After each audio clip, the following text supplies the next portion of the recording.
Yeah, you also talk a lot about the hemp, the use of hemp.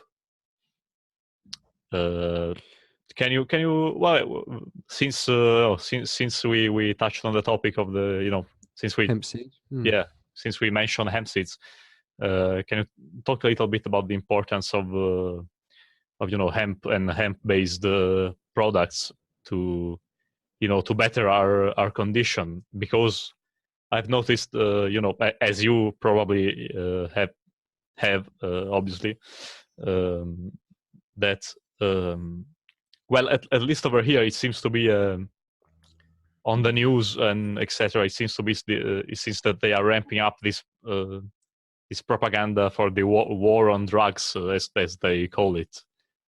But the thing is that they are putting, also hemp and this bad, dangerous cannabis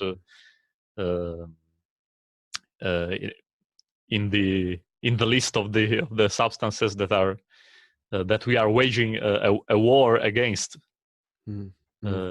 So can you talk about a little bit of what actually hemp could potentially do for humanity? Sure, mate. Sure. Well, I'd recommend a book by Jack Hero on this subject called "The Emperor Wears No Clothes," and the guy, he spent the best part of his life just working on that one subject. So it's a very well researched book. It's well put together. So I'd recommend that. But so I've got a little quote where I'd say hemp can save the world, but human slavery must end first. And this is putting the horse before the cart. And like with free energy, we're not going to ever fully utilize hemp or free energy, all the whilst we've got masters, because it's not in their interests. They've got their companies, oil, cotton, logging, pharmaceutical companies. That's a big one. Yeah, massive. Yeah. So the Jack Hero's book illustrates how the prohibition came around, and it came around the same kind of time DuPont invented nylon and an additive for paints. So the DuPont Illuminati family, I really shouldn't call them that because they're not illuminated, are they? Rockefellers with the logging and the cotton and the railroad, but so nylon and the paint additive was around the same time that a decorticating machine was invented. So hemp was widely used in the Second World War, and there's a video on YouTube called "Hemp for Victory." So this is where the American government actually promoted hemp, where all the farmers should grow hemp for the war effort because it can help with oil for the engines and the planes and tanks, the parachutes, the uniform, the shoelaces. So there's a big drive then when it suited them to use it. So much like we need to end human slavery first to use this wondrous plant, and it really is a wondrous plant.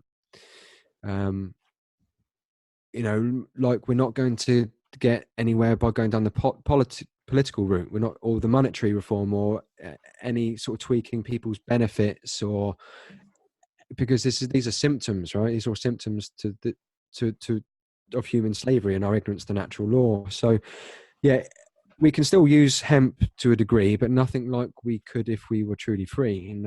Third world countries could grow the plant and eat. So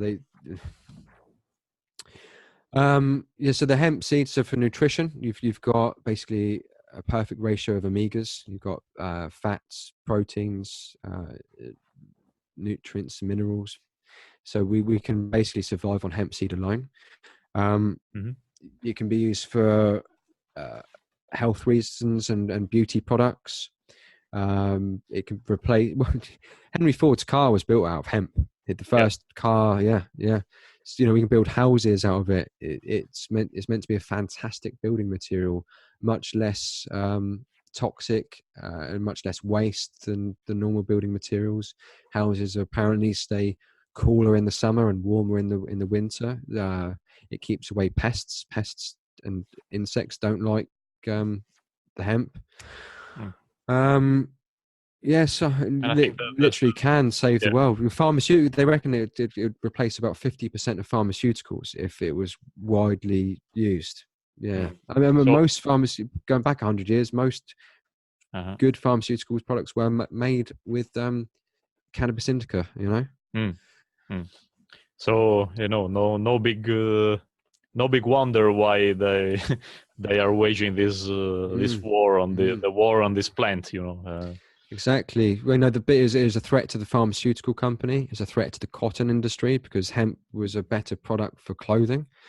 It's a threat to logging because it grows quicker. You don't have to chop down any trees. But unfortunately, all these antiquated, old, big money families, want to cling to that to maintain control, and that's where the prohibition and all the propaganda came from. And people still buy into it as well. So destroying our our youth. They're corrupting our youth, and there's an unconscious way of utilizing for example cannabis. If you but there's also a conscious way that has far more benefits. If you utilize it that way, I mean, just it helps to balance the brain. Yes. It does help, but obviously, if you spend all your time stoned, then you're going to have a right brain imbalance, which can be. You can do that from meditating too much as well, though. But in a very left brain dominated world and society, it does help people come into balance if they're, like you say, using it consciously, not just sitting down and watching SpongeBob SquarePants all day, and not to mention the cure aspect, of cannabis, that can be like Rick Simpson's oil. Can potentially, cure. I think was it most forms of cancer, for example. Certainly seems that way, and this was documented over 50 years ago. By the powers that be. They know this, and it's. I mean, if human slavery wasn't the biggest crime against us, then it's taken this plant away.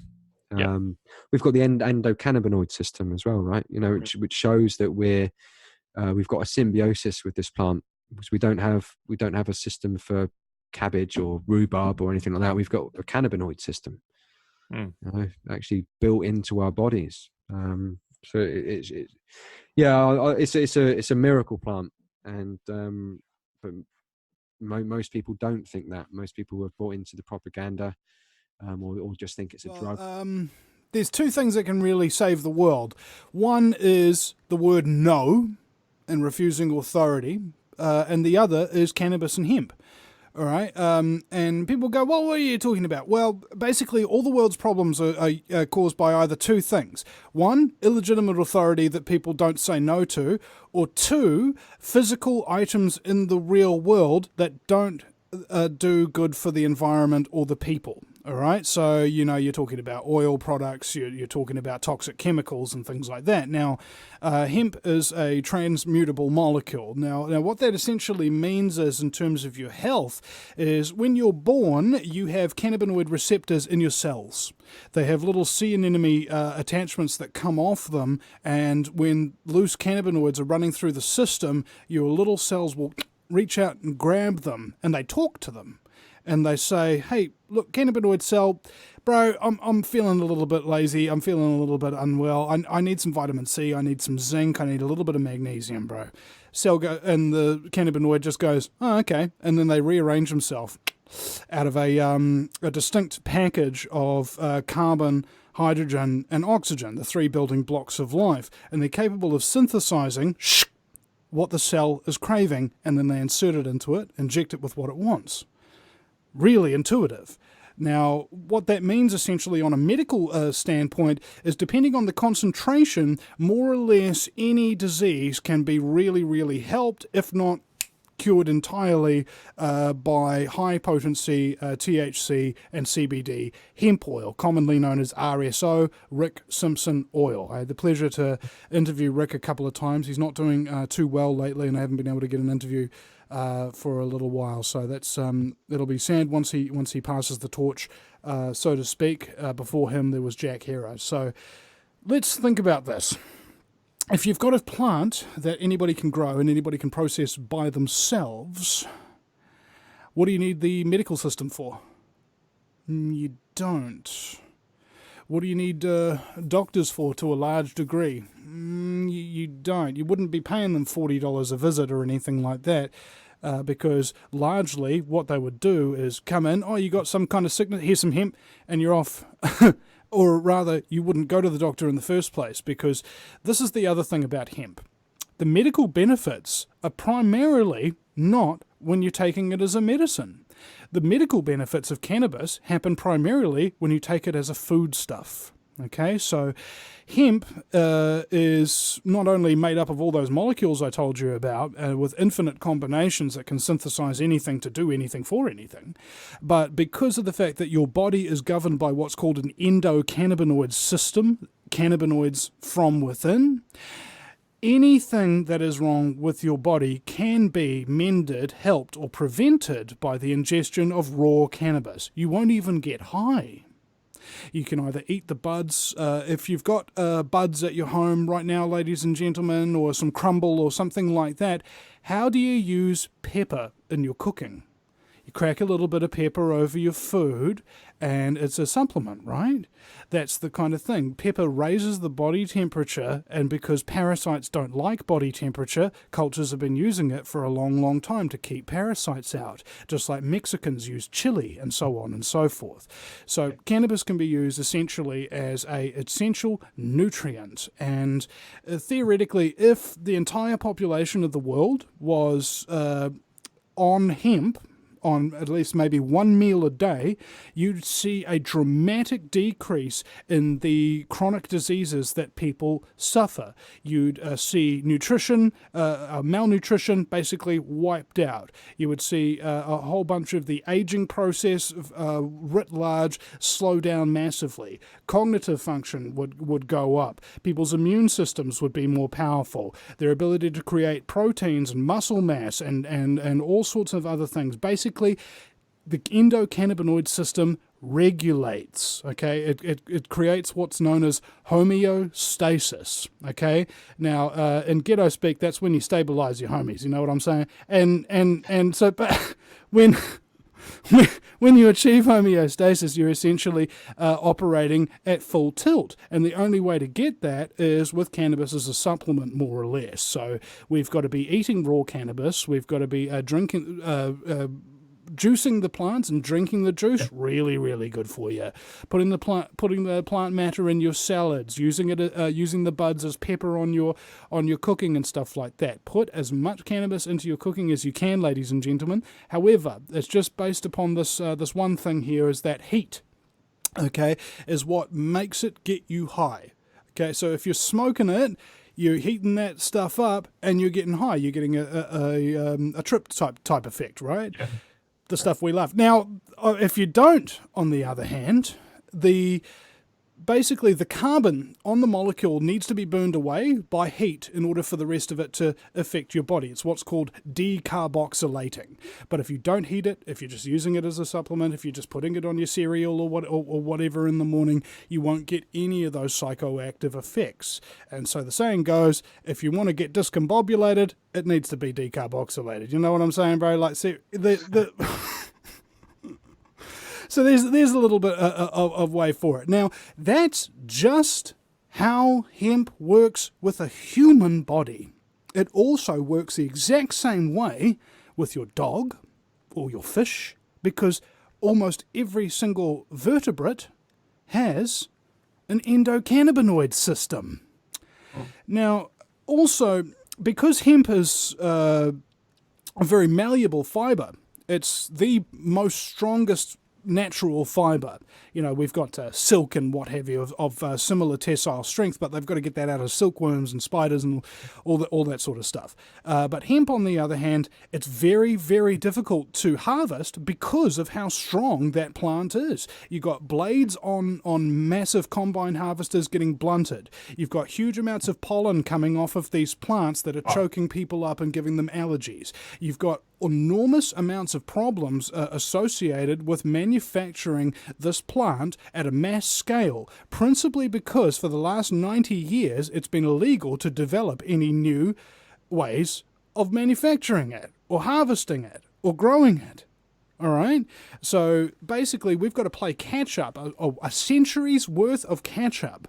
Now, it'll go really good on fries. But in terms of that, when we look at the harvesting of this, you can get a number of different properties from the plant itself. So what are you harvesting it for? Are you harvesting it for materials? Okay, so for example, you could make suede. You could make hemp silk. You can make hemp cotton. These things, and they'll be much stronger, much more durable, and require less pesticides to manufacture and process and what have you than the conventional means. So you're talking about detoxifying stuff and producing less stuff that lasts longer, that is of a higher quality. Now, that's just talking about fabric. What if you talked about biofuel? You can make 4 times the amount of biofuel that you can from any other organic matter from hemp, and you can get 3 crops a year, almost. Okay, so you'd be growing radically large amounts of hemp to grow biofuel, and because the biofuel is basically turns out to be ethanol, the runoff from that is oxygen and water. So if we were running our car fleets, etc., on biofuels, we would have 0 emissions. Okay, water would be going into the atmosphere. That's it, and you think about this, what if your cars could be manufactured with hemp? Because it turns out you can make car paneling with it that is 1/3 the weight of steel and 3 times the strength. So there's your car accident fatalities reduced to near 0.